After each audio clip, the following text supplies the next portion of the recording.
Innal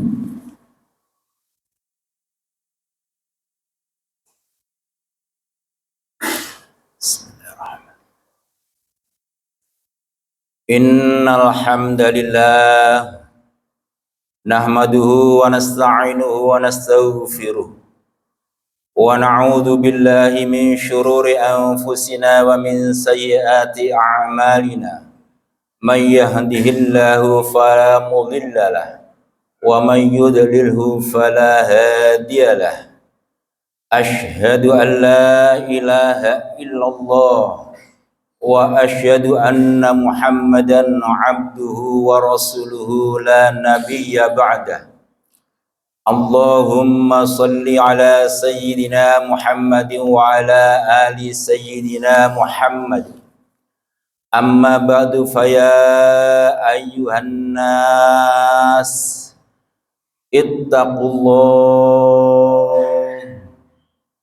ittaqullaha haqqa tuqatih wa la tamutunna illa wa antum muslimun. Amma ba'du. Hadirin kaum muslimin, jamaah salat Jumat yang dirahmati Allah. Puji dan syukur kehadirat Allah Subhanahu wa ta'ala yang telah melimpahkan berbagai nikmat dan karunia kepada kita semuanya. Nikmat utama, nikmat yang agung, yaitulah nikmat iman dan Islam. Allah melengkapi nikmat berikutnya, nikmat kesehatan dan nikmat kesempatan. Oleh karena itu, pantas dan seharusnya bahkan wajib kita untuk mentasyakuri nikmat-nikmat Allah yang begitu banyak. Nikmat kesehatan badan merupakan bagian yang tak terpisahkan dari nikmat agung Allah Subhanahu wa ta'ala. Oleh karena itu, tasyakur itu hukumnya wajib kepada Allah Subhanahu wa ta'ala. Hadirin yang dirahmati Allah, salawat beserta salam semoga Allah tetap limpah curahkan ke pangkuan Rasulullah Muhammad sallallahu alaihi wasallam, keluarga dan sahabat-sahabatnya, meluber kepada kita semuanya kaum muslimin dimanapun berada, fi ayyi waqtin wa fi ayyi makanin. Orang-orang yang senantiasa istiqomah di dalam menjalankan perintah-perintah Allah Subhanahu wa ta'ala. Hadirin yang dirahmati Allah, dalam kesempatan yang baik ini khatib mengajak diri pribadi secara khusus dan umumnya kepada seluruh jamaah, marilah kita meningkatkan iman dan takwa kita kepada Allah Subhanahu wa ta'ala, yakni imtisalu awamirillahi wajtinabun nawahi, melaksanakan perintah-perintah Allah dan meninggalkan larangan-larangan Allah semaksimal dan semampu kita. Kita upayakan, kalau kita mencintai Allah dan Rasulullah, upayakan itu muncul dalam diri kita. Hadirin yang dirahmati Allah, tidak ada jalan lain. Kalau kita ini sudah hidup di dunia, suatu saat akan meninggal dunia. Ada beberapa hal yang harus kita pegang sebelum sang malakul maut menjemput kita, pada saat sudah hadir di depan kita. Iman, Islam, amal salih, dan ketakwaan yang maksimal. 4 hal inilah yang merupakan dasar perbekalan yang bisa kita bawa ketika sang malakul maut menjemput kita. Hadirin rahimakumullah, tidak ada jalan lain. Ittaqullah haqqa tuqatih wa la tamutunna illa wa antum muslimun.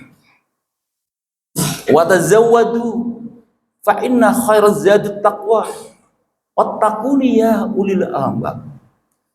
Selepas Ramadan kita memasuki pekan keempat. Aroma Ramadan masih sangat kental di benak kita. Namun sejauh ini, apakah kita mampu mempertahankan nilai-nilai Ramadan yang 3 pekan kita tinggalkan atau tidak? Berpulang kembali kepada kita. Hadirin rahimakumullah, urusan iman dan takwa itu yang tahu adalah hanya kita dan Allah. Orang lain hanya melihat dari luar, melihat dari kejauhan, melihat dari penampilan, melihat dari pakaian. Tetapi inti iman dan takwa itu hanya kita dan Allah saja. Hadirin, sehingga Nabi suatu saat mengatakan kepada sahabatnya sambil menggenggam tangannya, Nabi mengatakan, wahai umat Islam, wahai sahabatku, ketahuilah bahwa iman itu di sini, sambil memegang dada Rasulullah. Artinya, apakah seseorang itu iman dengan baik, takwa dengan baik, hanya kita yang tahu dan Allah yang menilai.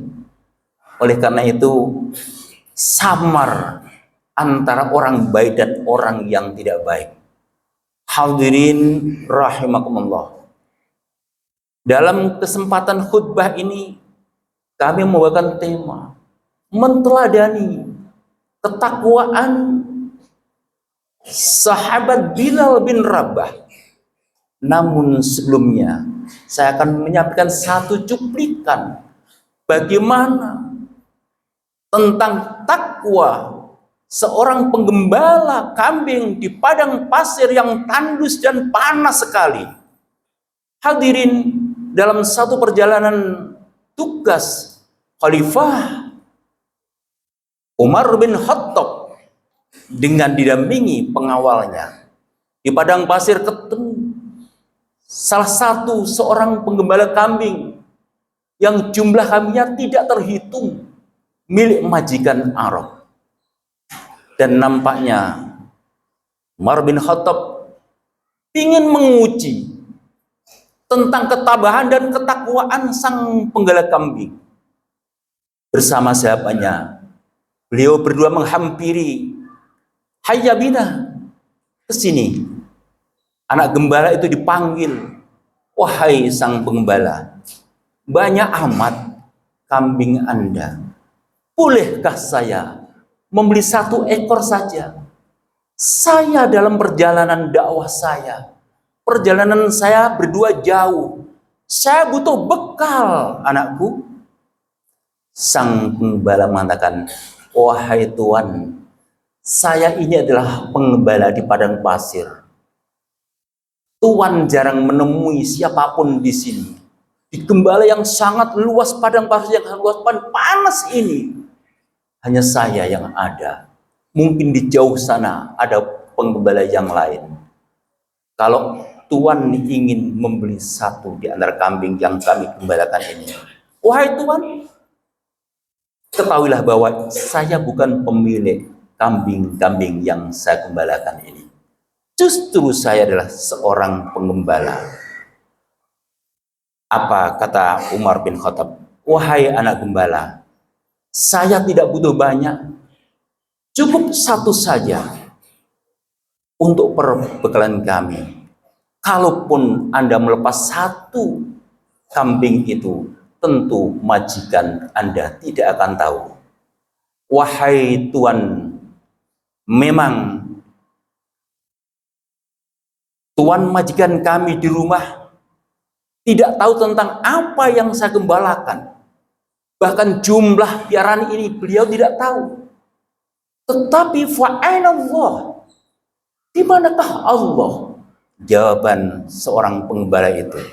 Nah, jawaban inilah yang menjadikan sahabat Umar bin Khattab sebagai khalifatullah fil ar pada saat itu mengganti Abu Bakar As-Siddiq merasa takjub dan terpukul. Ini anak gembala yang dahsyat dan luar biasa. Dalam kondisi miskin, di panasnya padang pasir teriknya luar biasa, makanan tidak ada, minuman sulit, tapi imannya teruji, gak tergoyahkan, gak tertarik sama sekali untuk menjual kambingnya.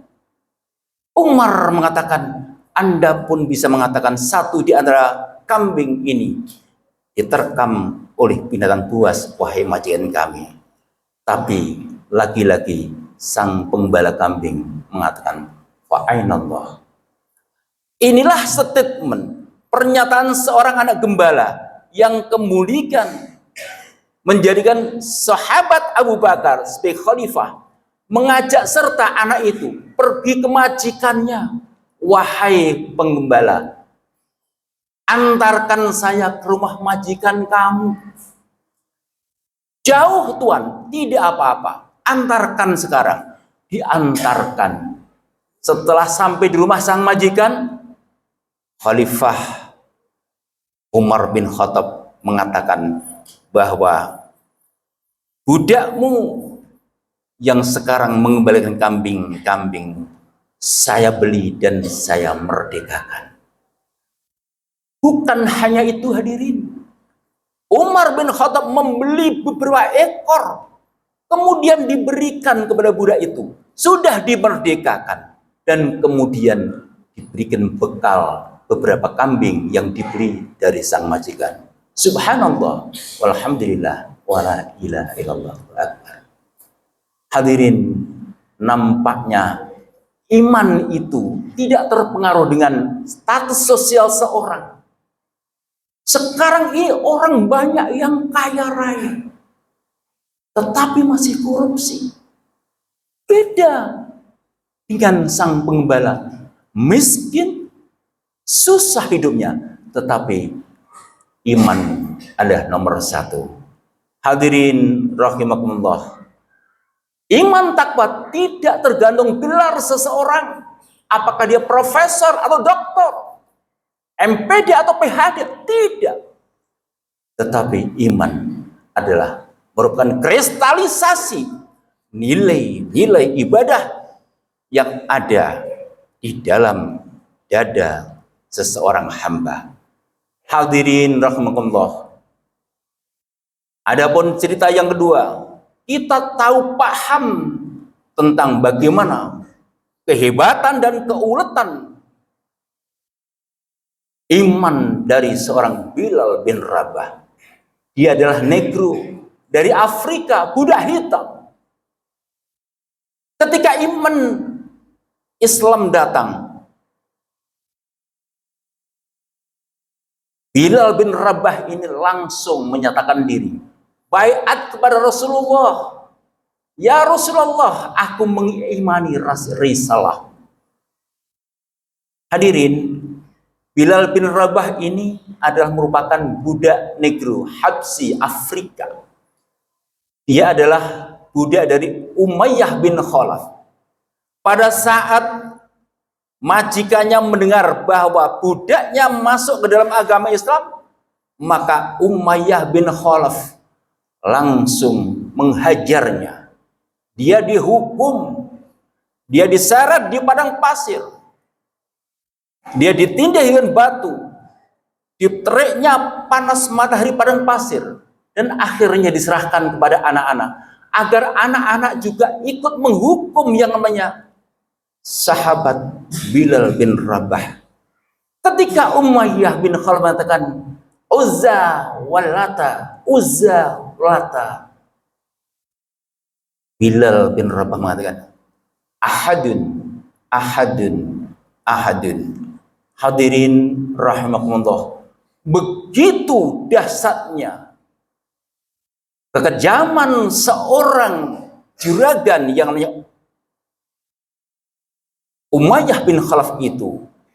Pada saat itu Abu Bakar datang melintas demi melihat Bilal bin Rabah dihukum sedemikian sadisnya, maka Abu Bakar As-Siddiq mengambil peduli, bilang kepada tuan majikannya, wahai Umayyah bin Khalaf, saat ini saya tanya, berapa harga budakmu itu? Akan saya beli dan akan saya merdekakan. Berapapun. Anda meminta 2 kali lipat harga, saya bayar. Anda meminta 3 kali lipat harga, akan saya bayar. Hadirin, nampaknya kita sebagai umat Islam ini, sekali-kali kita, dua kali atau banyak kali mencoba belajar tarikh, sejarah tentang keteguhan dan kesabaran orang-orang terdahulu dalam mempertahankan iman dan Islamnya. Dia nggak tergoyah dengan real, dengan dirham, dengan uang. Kalau di Indonesia rupiah. Dia nggak kenal dengan gravitasi. Hadirin, kokoh serpun miskin, walaupun susah untuk makan. Subhanallah, alhamdulillah, wala ilaha illallah, wallahu akbar. Beda dengan sekarang. Orang keren parlente, memakai dasi, memakai jas, memakai sepatu yang harganya mungkin 5 juta, sepatunya saja 5 juta. Dasinya mungkin 10 juta. Tetapi sayangnya, iman itu luntur ketika sudah berhadapan dengan cek, dan cek. Na'udzubillah, semua na'udzubillah. Hadirin, kita malu rasanya sebagai orang di tingkat apapun manapun saja kita hidup. Coba deh, kita sebagai pelaku bisnis yang syar'i gitu. Ini saya ingatkan, mau masuk korban, itu loh korban, saya ingatkan. Saya tegas-tegas tahun lalu saya mengatakan di sini, jadilah orang-orang yang melakukan bisnis sesuai dengan syariat Islam. Kalau Anda bertugas di masjid dan di musola, ambil itu fikih Islam. Bagaimana cara membeli kambing atau sapi atau kerbau yang syar'i, yang transparan, harganya oke, tidak dimanipulasi. Ke masjid juga harus sikoh, kuat. Ini buktinya. Tidak ada harga dua. Saya katakan itu. Ini dalam proses. Jangan kita berkecimpung di masjid, membeli sapi 10 saja, nggak syar'i. Padahal ini adalah merupakan amanah dari umat. Dimanapun, khutbah dimanapun saya katakan, menjelang Idul Kurban ini, Idul Adha ini, ayolah, back to Islam, back to Quran. Allah Rabbi, seberapa sih harganya? Sampai kita tega mengkhianati umat, rakyat yang menitipkan uang untuk beli hewan korban, sapi atau kambing, tapi kita manipulasi. Dan ini jamak. Saya katakan karena saya tahu. Dan saya tahu, saya tegur. Hadirin, ayolah, back to Quran, back to Islam, back to hadis, kembali Quran dan hadis. Percuma kita jidatnya hitam. Kita sholat, tahajud, tapi perilaku kita tidak mencerminkan sosok orang-orang yang diinginkan oleh Islam. Hadirin, coba kita lihat tadi cerita tentang anak gembala, miskin, hitam, haus, lapar. Tapi ketika ada orang membeli dan dia tidak tahu bahwa itu khalifah yang akan memerdekakan dia, yang memberikan kambing kepada dia, tapi dia mengatakan, fa'inallah, di mana Allah? Mungkin saya dan Tuhan yang tahu bahwa ini transaksi hanya berdua. Tetapi Allah di mana? Gemetar yang namanya Umar bin Khattab. Hadirin rahimakumullah. Mari kita kembali kepada Quran dan hadis. Selanjutnya, setelah dimerdekakan oleh khalifah pertama, yaitu Abu Bakar As-Siddiq, maka Bilal bin Rabah masuk dalam pelukan Islam bersama Rasulullah berdakwah. Dan Allah ridho sehingga namanya disebut Abu Bakar. Saya ulangi lagi, namanya dikenal sebagai Bilal bin Rabah. Dan dia dipercaya oleh Rasulullah sebagai muadzin pertama di dalam Islam. Tidak ada muadzin lain. Di dalam Islam hanya ada 3. Yang pertama, nominasi pertama adalah Bilal bin Rabah. Kemudian ada yang lain, Hudzaifah dan Ibnu Ummi Maktum. Hadirin, ini bukti bahwa Bilal bin Rabah dicinta oleh Rasulullah dan namanya diabadikan radhiyallahu anhu, bukan gelar sembarang gelar. Di dalam hadis disebutkan ada 3 orang yang dirindukan oleh surga. 1, Ali bin Abi Thalib. Yang kedua, Ammar, anaknya Sumayyah. Dan yang ketiga adalah sahabat Bilal bin Rabah. Kalau kita bercermin dengan ketiga beliau ini, jauh kita. Terlalu jauh. Jaraknya jauh.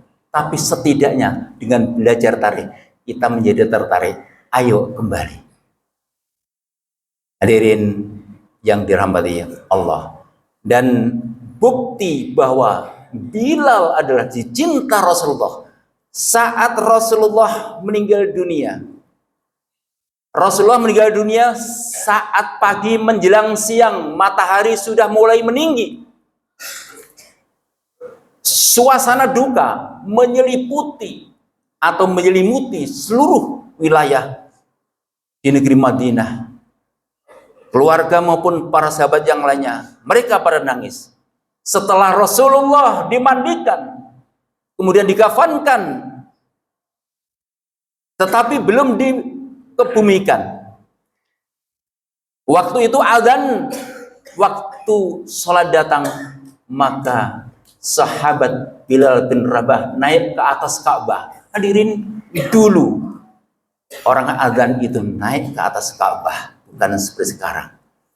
Ketika Bilal bin Rabah naik ke atas Ka'bah dan mengumandangkan azan saat Rasulullah meninggal dunia, pertama lancar Allahu Akbar, Allahu Akbar, sampai kalimat wa asyhadu anna Muhammad terhenti, lehernya tertutup, nangis karena nggak tahan menyebut nama agung Rasulullah Muhammad sallallahu alaihi wasallam.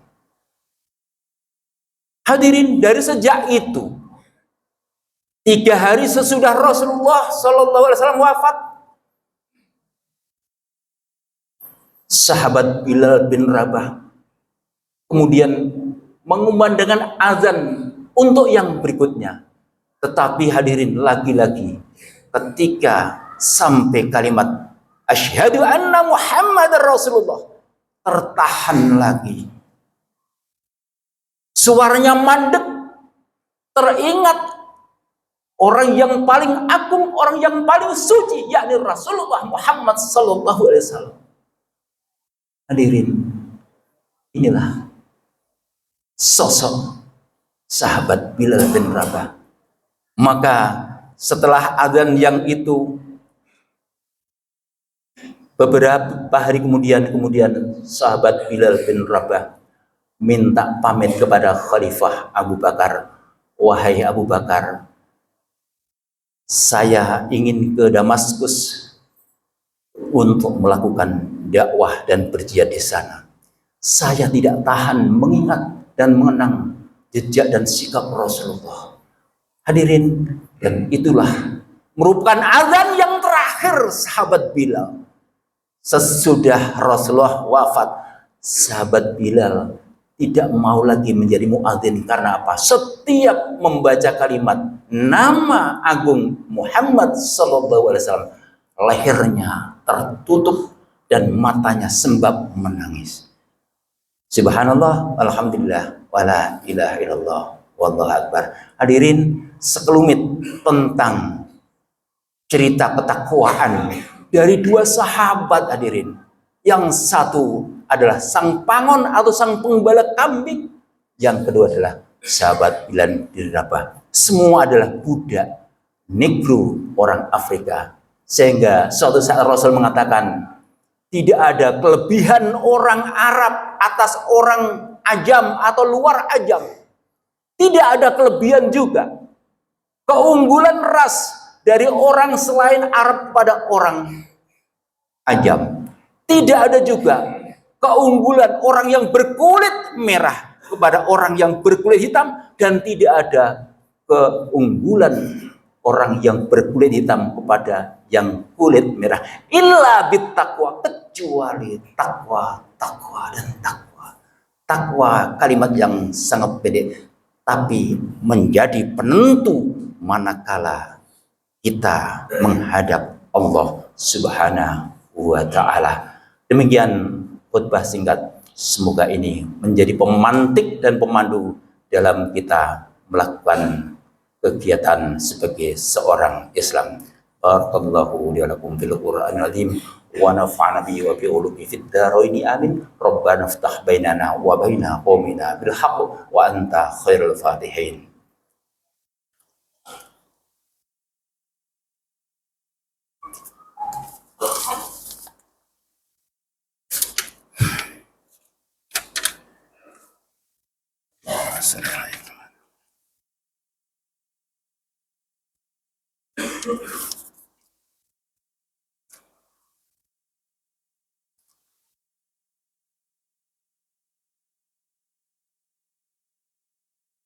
Alhamdulillah, alhamdulillah hamdan katsiran kama amar. Asyhadu an la ilaha illallah wa asyhadu anna Muhammadan abduhu wa rasuluhu la nabiyya ba'da. Allahumma salli ala sayyidina Muhammad wa ala ali sayyidina Muhammad, amma ba'du. Qala Allah Ta'ala fi kitabil karim, a'udzu billahi minasyaitonir rajim. Bismillahirrahmanirrahim. Ya ayyuhan nas, inna khalaqnakum min dzakari wa unsa wa ja'alnakum syu'uban wa qabaila lita'arafu. Inna akramakum indallahi atqakum innallaha alimun khabir. Shadaqallahul adzim. Hadirin, dalam penggalan khutbah yang kedua, mengingatkan kembali satu ayat yang general untuk seluruh umat manusia. Allah mengatakan, wahai manusia, aku telah ciptakan kalian terdiri dari laki-laki dan perempuan, bersuku-suku dan berbangsa-bangsa.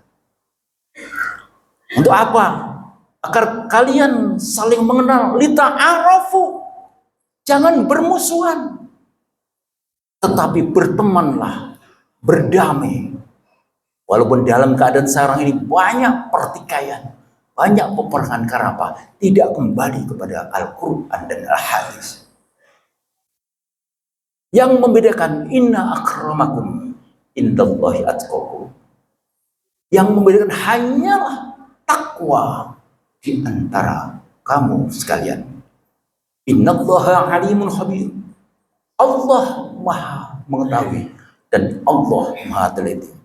Hadirin, kita petik dari ayat ini, jangan mengatakan orang lain tidak tahu tentang kita. Betul, kita melakukan apa saja orang lain tidak tahu, apalagi tidak ada orang. Tapi Allah tahu. Innallaha alimun khabir. Allah tahu semuanya.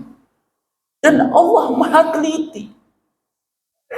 Allah tahu berapa curah hujan yang turun hari ini. Allah tahu tentang curah hujan yang turun dari sejak diciptakannya bumi dan langit sampai kiamat nanti. Tahu. Kadang-kadang manusia melihat dosanya itu seperti Rasul, orang-orang mukmin melihat dosanya seperti kalau kita di bawah ketinggian, dan itu tanah yang tinggi akan runtuh.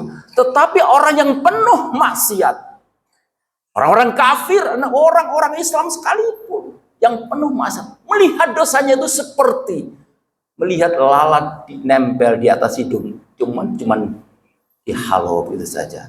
Naudzubillah, summa naudzubillah. Hadirin, mari lagi kita tingkatkan iman dan takwa kita kepada Allah.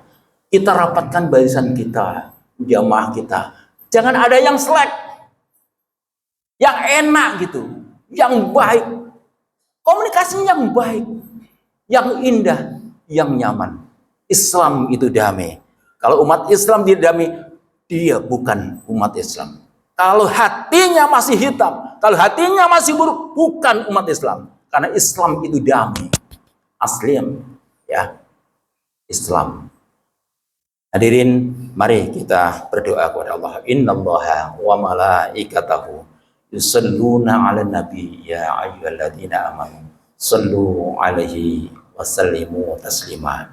Allahumma ighfir lil muslimina wal muslimat wal mu'minina wal mu'minat al ahya'i minhum wal amwat bi rahmatika ya arhamar rahimin. Allahumma arinal haqqa haqqa warzuqna ittiba'ah wa arinal batila batila warzuqna ijtinabah bi rahmatika ya arhamar rahimin. Rabbana hab lana min azwajina wa dhurriyyatina qurrata a'yunin waj'alna lil muttaqina imama. Allahumma la tada' lana dzamban illa ghafartah wa la hamman illa farajtah wa la aiban illa satartah wa la saquman illa syafaitah wa la dainan illa qadaitah wa la hajatan min hawaijid dunya wal akhirata illa qadaitaha wa yassartaha.